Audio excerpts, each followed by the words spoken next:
ساری دنیا کو معلوم ہے کہ اس جنگ میں صحیح کون ہے اور غلط کون ہے.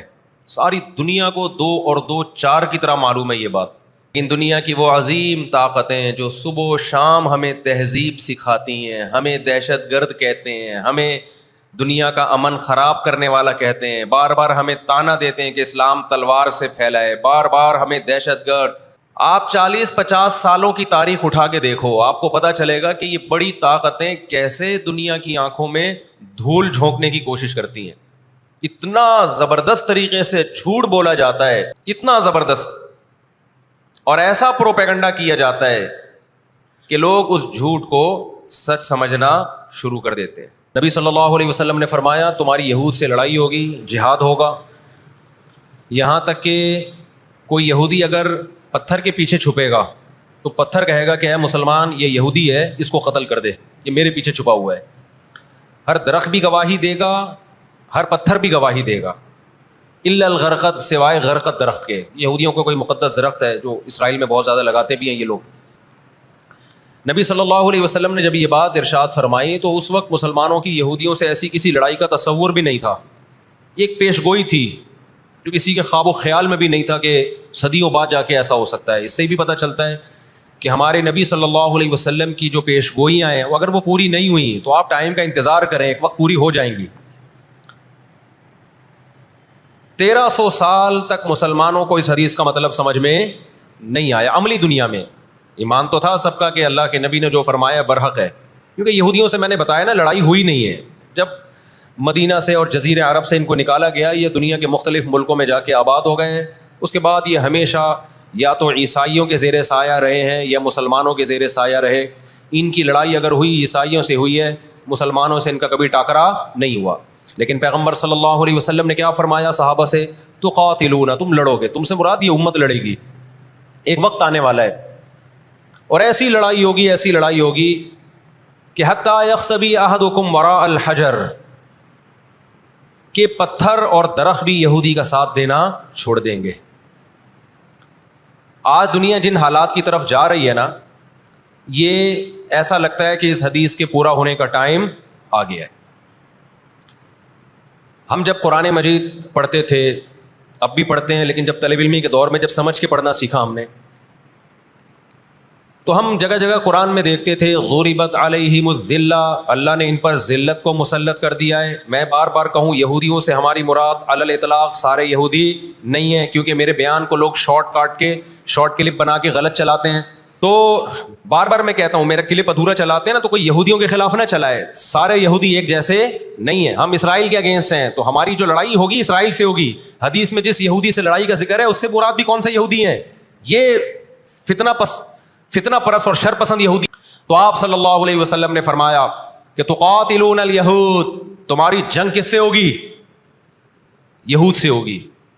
دجال کس کا سپورٹر ہوگا؟ بولتے کیوں نہیں؟ ابھی تو دجال آیا نہیں ہے اور آپ نے بولنا چھوڑ دیا ہے. جب آئے گا تو پھر تو اچھوں کی بولتی بند ہو جائے گی. کس کا سپورٹر ہوگا وہ؟ ہاں, میں عرض کر رہا تھا کہ ہم جب قرآن پڑھتے تھے ضربت علیہم الذلہ, قرآن کہتے ہیں ہم نے ذلت ان کے اوپر دے ماری ہے, ان فسادوں کی وجہ سے جو یہ کرتے رہے ہیں دنیا میں, ان فسادات کی وجہ سے. ہم جب پڑھتے تھے ہم کہتے تھے اے اللہ آج تو یہودی ذلیل نہیں ہے. اسرائیل کتنا پاورفل ہے کہ گچی کس کی پکڑی ہوئی ہے اس نے؟ امریکہ کی. ہندوستان کو گچی سے پکڑا ہوا ہے. تو آج تو بڑی عزت ہے. میں نے اپنے استاد سے یہ سوال پوچھا, انہوں نے بڑا معقول جواب دیا, اور یہ تفسیر کی کتابوں میں بھی لکھا ہے. دیکھیں آپ یہودیوں کی ہسٹری اٹھا کے دیکھیں نا, ہمیشہ کوئی نہ کوئی ایسا ان پر مسلط ہوا ہے جنہوں نے ان کی شرارتوں کا مزہ ان کو دنیا میں چکھایا ہے. قرآن سے بھی یہ بات ثابت ہے کہ ان کو ان کی شرارتوں کا مزہ, عذاب جو ہے وہ دنیا میں ملتا رہے گا. میں بار بار کہتا ہوں ہٹلر نے بھی ان کو عذاب دیا ہے. ہٹلر سے پہلے بھی اسلامی نہیں بلکہ دنیا کی تاریخ میں بہت سے ہٹلر گزر چکے ہیں جنہوں نے ان کی شرارتوں کے ان کو دنیا میں سزا دی ہے. ہم پھر بھی بتائیں ہم ہٹلر کے حامی نہیں ہیں جو ظلم اس نے کیا, لیکن وہ بھی ان کی شرارتوں سے بیزار تھا. قرآن کہہ رہے ہیں ہم نے ان پر ذلت کو دے مارا ہے. دنیا میں بہت دفعہ رسوا ہوئے یہ. اب کیا ہے, یہ آخری ذلت ہے یہودیوں کی. آپ کو معلوم ہونا چاہیے جب دنیا میں کسی کو بہت زیادہ ذلیل کیا جاتا ہے نا تو پہلے اس کو عزت دی جاتی ہے. کسی کے گلے میں آپ جوتوں کا ہار پہنا دو, یہ بھی ایک ذلت ہے. اور ایک طریقہ یہ 3 پیس سوٹ ٹائی میں آپ اس کو صدارت کی کرسی پہ بٹھائیں اور پھر آپ اس کو جوتوں کا ہار پہنا دیں. بتاؤ کون سی بڑی ذلت ہے؟ یہ دوسری ذلت پہلی ذلت سے بڑی ہے. پوری دنیا میں مار کھانے کے بعد نا اپنی شرارتوں کی وجہ سے آج اللہ نے ان کو ایک تھوڑی سی حکومت دی ہے. ایک چھوٹا سا کنٹری, آپ اگر اسرائیل کو نقشے میں دیکھیں گے تو کراچی بھی بڑا ہے اسرائیل سے. اتنا چھوٹا ملک, اتنا چھوٹا ملک, اور تعداد بھی بہت تھوڑی. اللہ نے انہیں کچھ وقت پنپنے دیا ہے. اللہ نے کہا ٹھیک ہے, تم دنیا تمہاری آخری شرارت دیکھ لے, اس کے بعد جو میری طرف سے تم پہ مار پڑنے والی ہے اس کے بعد قیامت تک تم دوبارہ اٹھنے کے قابل نہیں رہو گے. یہ آخری ذلت کا انتظام ہو رہا ہے یہود کا. اور جو فائنل میچ ہوتا ہے نا وہ شاندار ہی ہوتا ہے. کیا خیال ہے؟ سیمی فائنل میں اتنا لوگ دلچسپی سے نہیں دیکھتے, کوارٹر فائنل میں اتنا دلچسپی سے بولو نہیں دیکھتے جو فائنل میچ دیکھتے ہیں. اللہ نے ان کا ظلم پوری دنیا کے سامنے نمایا. آج جو غزہ پہ جو کچھ ہو رہا ہے پوری دنیا کے سامنے اللہ نے دکھا دیا. اقوام متحدہ کی 60 سے زیادہ قراردادیں ہیں جس کی اسرائیل دھجیاں اڑا چکا ہے. 60 سے زیادہ قراردادیں, 60 سے زیادہ, جس کو اسرائیل نے ماننے سے انکار کیا ہے. یونائٹڈ نیشن کی بات کر رہا ہوں میں. تو اللہ تعالیٰ ان کو تھوڑا سا پنپنے دے رہے ہیں کہ ٹھیک ہے اس دفعہ سیمی فائنل تم جیت لو, فائنل تک تو پہنچو نا تم, اس کے بعد ہوگا کیا. دیکھو آپ نے سنا ہوگا کہ لاتوں کے بت ہاتھوں سے نہیں مانتے. یہ جو اسرائیل جو کچھ کر رہا ہے نا اس کا اصل حل مجھے بھی پتا ہے. اس کا اصل حل ہے جہاد. اس کا اصل حل کیا ہے؟ جہاد. تو آج بھی رشیا, چائنا وہ اسرائیل کے حق میں نہیں ہے. عین ممکن ہے اللہ مظلوموں کی آواز سے ایسے حالات پیدا کر دے کہ اس جنگ میں براہ راست کون کود پڑے؟ سوویت یونین کود پڑے. اور اگر سوویت یونین اس جنگ میں کود پڑا جس کے پورے چانس لگ رہے ہیں تو پھر یہ تیسری جنگ عظیم کی طرف معاملہ جائے گا. اور پھر دنیا میں جو تباہی ہوگی نا, تباہی ہوگی وہ میرے اور آپ کے تصور سے بھی زیادہ ہے. کیونکہ اب تلواروں سے یا صرف ہوائی جہازوں سے جنگ نہیں ہوتی, اب سب کے پاس نیوکلیئر ہتھیار ہیں, اب ایٹم بم چلیں گے. آج اگر دنیا انسانیت پہ رحم کھانا چاہتی ہے, آج اگر امریکہ, برطانیہ, جرمنی, فرانس جو دنیا کے لیڈر کہلائے جاتے ہیں, آج اگر یہ چاہتے ہیں کہ انسانیت کو تباہی سے بچائیں, جو اصل ظالم ہے نا یہودی, اس کا ہاتھ روکنا ہے. تو آج اگر یہ اسرائیل کا ہاتھ زبردستی روک لیتے ہیں تو دنیا بڑی تباہی سے بچ جائے گی. اور اگر یہ دنیا اسرائیل کا ہاتھ نہیں روکتی اور اس جنگ کو بند کرنے کی کوشش نہیں کرتی تو بھائی جو تیسری جنگ کی طرف معاملات جا رہے ہیں اس کے ذمہ دار یہ لوگ ہوں گے جو دنیا میں تہذیب کے ٹھیکیدار ہیں. ہمیں قرآن و سنت اس بارے میں کیا ہدایات ملتی ہیں؟ اللہ کہتا ہے میں نے یہود پہ ذلت کو مسلط کر دیا ہے. اس آیت میں اور اس حدیث میں جو میں نے تقاتلون الیہود والی حدیث پڑھی, اس میں مسلمانوں کے لیے خوشخبری ہے کہ اللہ تعالیٰ نے جیسے بنی اسرائیل انتہائی کمزور تھے, فرعون کا ظلم اور بربریت کا شکار تھے, اللہ سورہ قصص میں کہتے ہیں وَنُرِيدُ أَن نَّمُنَّ عَلَى الَّذِينَ اسْتُضْعِفُوا فِي الْأَرْضِ, ہم نے ارادہ کیا کہ زمین میں کمزور ترین لوگوں کو اٹھا کے زمین کا امام بنا دیں گے, طاقتور پہ غالب کر دیں گے. بہت دفعہ ایسا ہوا ہے, کم من فئۃ قلیلۃ غلبت فئۃ کثیرۃ باذن اللہ. اللہ کہتے ہیں دنیا کے نقشوں میں جو غالب ہوتا ہے, جس کی فتح اسباب کی دنیا میں یقینی ہوتی ہے, میں بہت تھوڑی سی جماعت کو طاقتور بنا کے دنیا کا امام بنا دیتا ہوں. ہمیں اللہ کی رحمت سے اور قرآن اور حدیث کی جو بشارتیں مل رہی ہیں اس سے پوری امید ہے کہ انشاءاللہ یہ جو ابھی حالات ہوئے ہیں انشاءاللہ یہ اسرائیل کی شکست پہ اور یہودیوں کی ہمیشہ کے لیے شکست پہ یہ اس کا نتیجہ نکلے گا انشاءاللہ. اور نبی صلی اللہ علیہ وسلم کی وہ حدیث پوری ہوگی کہ تمہاری جو بڑی جنگ ہوگی, نبی نے کیا فرمایا, اس امت کی ایک جماعت ہمیشہ جہاد کرتی رہے گی. لا یزال طائفۃ من امتی ظاہرین علی الحق, ہر دور میں لڑائی ہوئی ہے, جہاد ہوا ہے. آپ اس ہسٹری اٹھا کے دیکھ, کہیں نہ کہیں جہاد ہمیشہ ہوتا رہا ہے. تو آج بھی ایسا ہوگا. اور بالآخر یہ معاملات اگر بین الاقوامی دنیا نے کنٹرول نہیں کیے تو نبی صلی اللہ علیہ وسلم کی پیش گوئیاں انشاءاللہ بہت جلد پوری ہونے والی ہیں. اور یہ جو ان کو عزت ملی ہے نا, یہ اصل میں بہت بڑی ذلت کی تمہید ہے. جب کسی کی بہت بڑی بےزتی کرنی ہوتی ہے تو اس کو پہلے بہت زیادہ عزت دینی پڑتی. اس وقت دنیا میں دو بڑی طاقتیں ہیں جو اس وقت تیسری ورلڈ وار کی طرف دنیا کو لے کے جا رہی ہیں.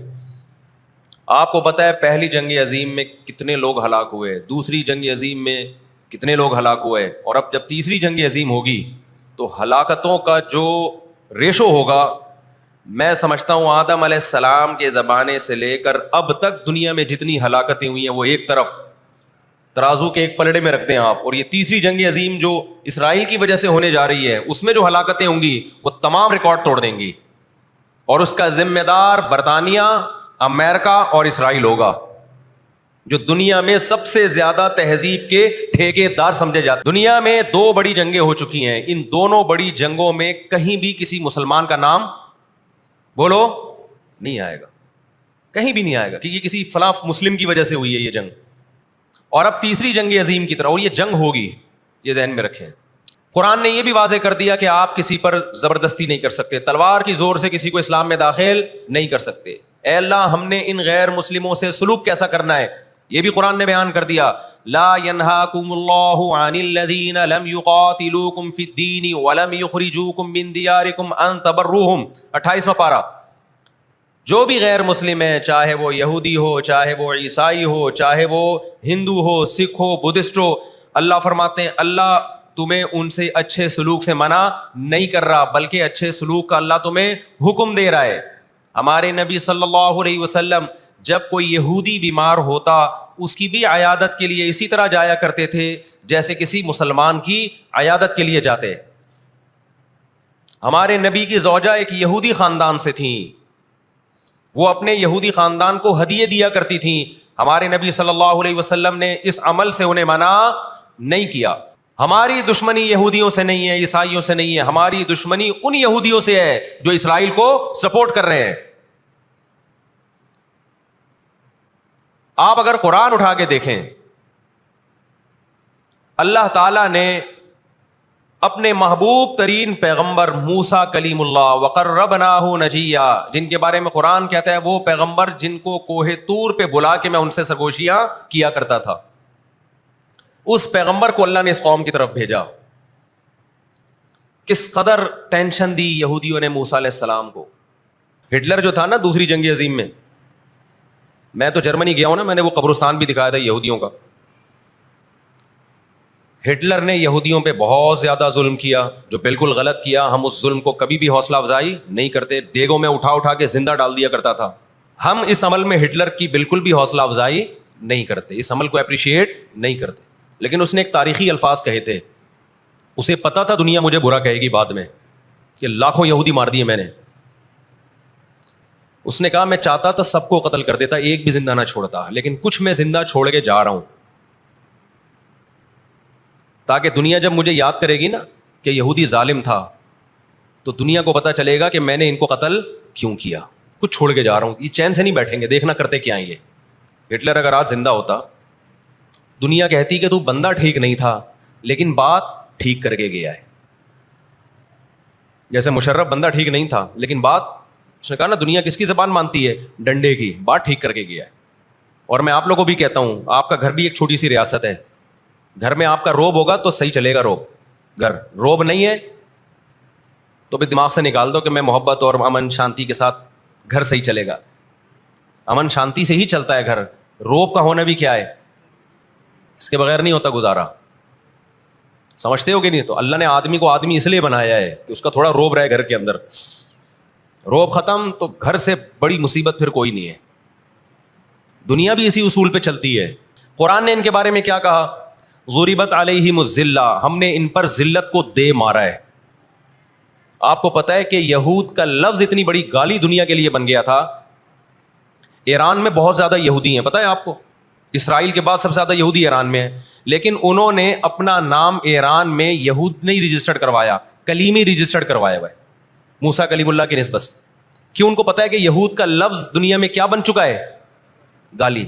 شرم آئے گی کسی کو بتاتے ہوئے کہ میں یہودی ہوں, اس لیے ایران میں انہوں نے اپنے آپ کو رجسٹرڈ کس نام سے کروایا ہے, کلیمی کہتے ہیں ان کو. میں مانتا ہوں سارے یہودی ایسے نہیں ہوتے, میں نے پہلے وضاحت کر دی, ہمیں یہودیوں سے دشمنی نہیں ہے, کیونکہ قرآن جہاں یہودیوں کی برائی بیان کرتا ہے وہاں قرآن یہ بھی کہتا ہے لیسوا سواء, سارے ایک جیسے نہیں ہیں. قرآن اعتدال سے بات کرتا ہے, سارے ایک جیسے نہیں ہیں, لیکن جتنا شر اور فساد اس قوم میں ہے قرآن کہتا ہے کہ اتنا دنیا میں کسی اور قوم میں نہیں ہے. لَتَجِدَنَّ أَشَدَّ النَّاسِ عَدَاوَةً لِلَّذِينَ آمَنُوا الْيَهُودَ, اللہ کہتے ہیں تو مسلمانوں کا سب سے بڑا دشمن, دنیا کی جتنی قومیں ہیں ان میں سب سے بڑا دشمن کس کو پاؤ گے؟ یہود کو پاؤ گے. اس کے بعد مشرکین کو پاؤ گے, اور اسلام کے سب سے زیادہ قریب تم کس کو پاؤ گے؟ نصارہ کو, عیسائیوں کو پاؤ گے. آج امریکہ اسرائیل کو غلط کہہ کے بھی کس کا ساتھ دیتا ہے؟ مجھے یاد ہے چند سال پہلے امریکی صدر نے بیان دیا تھا اسرائیل نے یہ غلط کیا ہے, یونائٹڈ نیشن کے لاء کی پابندی نہیں کی ہے, لیکن ہم پھر بھی کس کے ساتھ ہیں؟ پورے الفاظ بتا رہا ہوں میں, پھر بھی ہم کس کے ساتھ ہیں؟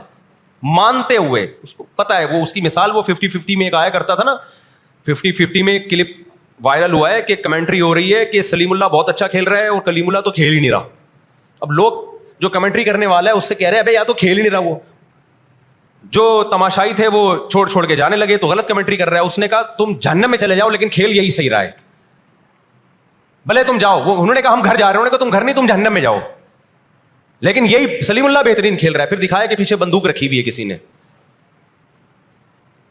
تو اس وقت امریکہ کو گچی سے کس نے پکڑا ہوا ہے؟ طاقت امریکہ کے پاس زیادہ ہے, سازشیں کس کے پاس زیادہ ہیں؟ اسرائیل کے پاس ہے. معیشت پہ ایسا قبضہ کیا ہوا ہے, گچی سے پکڑا ہوا ہے کہ ہلنا نہیں. آج دنیا میں سب سے زیادہ دہشت گردی کا شکار مسلمان ہو رہا ہے, کشمیر میں بھی.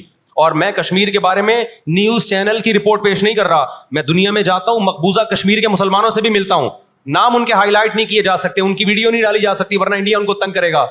مقبوضہ کشمیر میں کوئی ایک مسلمان ایسا نہیں ہے جو انڈین گورنمنٹ سے خوش ہو.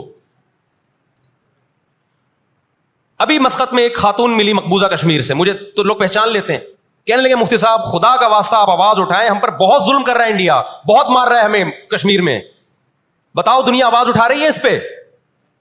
کیونکہ مسلمان کا خون بہ رہا ہے. روہن گیان میں کس کا خون بہتا ہے؟ برما میں مسلمان کا خون بہتا ہے. فلسطین میں کس کا خون بہ رہا ہے؟ مسلمان کا خون بہ رہا ہے. جہاں مسلمان کا خون بہے گا دنیا منہ پہ ٹیپ لگا لیتی ہے. جہاں کوئی ایک غیر مسلم, ہماری نظر میں مسلمان کا خون بہے یا غیر مسلم کا, ہم فرق نہیں کرتے, کسی پہ بھی ظلموں کا ہم آواز اٹھائیں گے. لیکن دنیا یہ فرق کرتی ہے, لیبل یہ لگاتی ہے کہ انسانیت پہلے مذہب بعد میں, لیکن ان کا ایٹیٹیوڈ بتاتا ہے کہ ان کی نظر میں مذہب پہلے ہے, انسانیت بعد میں ہے. دنیا میں سب سے سستا خون مسلمان کا ہو گیا ہے.